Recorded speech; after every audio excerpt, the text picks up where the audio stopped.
When my son got to be a little bit older, I think he was like 4, and my mom had mentioned that my grandfather was in World War II, and his eyes just like bugged out and everything. And I remember him being like all excited, you know, and he was like, I'm gonna be a SEAL. And then after that, it was like everything that he could soak up about military history. And we ended up going and joining the Sons of Union Veterans of the Civil War. The day that it really like struck me, like I was like, whoa, you know, so I have to look into this a little bit more, you know, like what is he reading that's making him think like this? So then it led into Civil War reenacting, which is such a fun thing, and you learn so much history.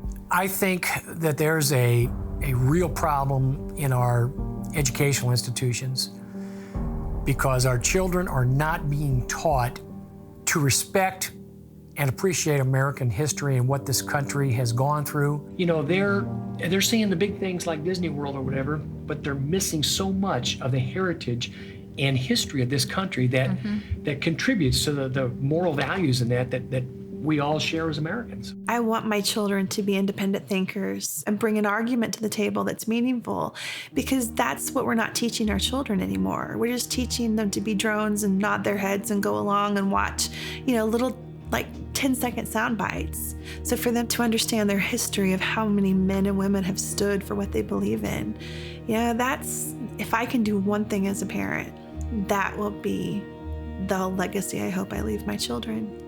I also believe it's so important as patriots.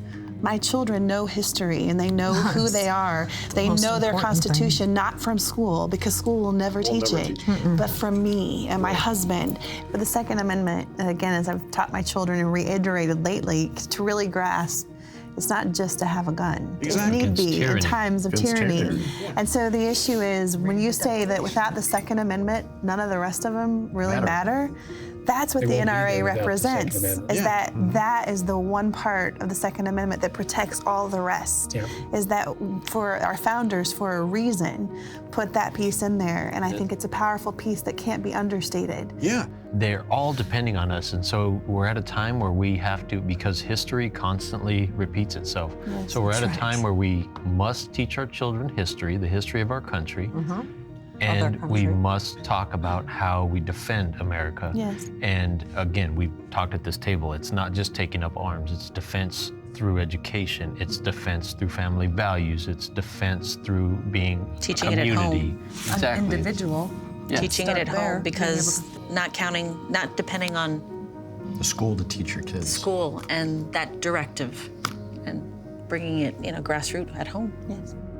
If people just research history, they would understand that we're a strong America because of the Second Amendment. And we've held our own all these years because of the Second Amendment. People hate us because of who we are as America, how fast we came up, how strong we are, how good we are.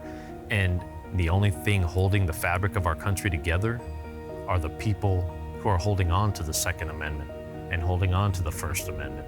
And we should be proud to be Americans. I mean, we're the only country in the world that put a man on the moon, you know? I mean, it's a history that needs to be shared with our young people. We need to re-instill in our children the pride that we should feel as being Americans.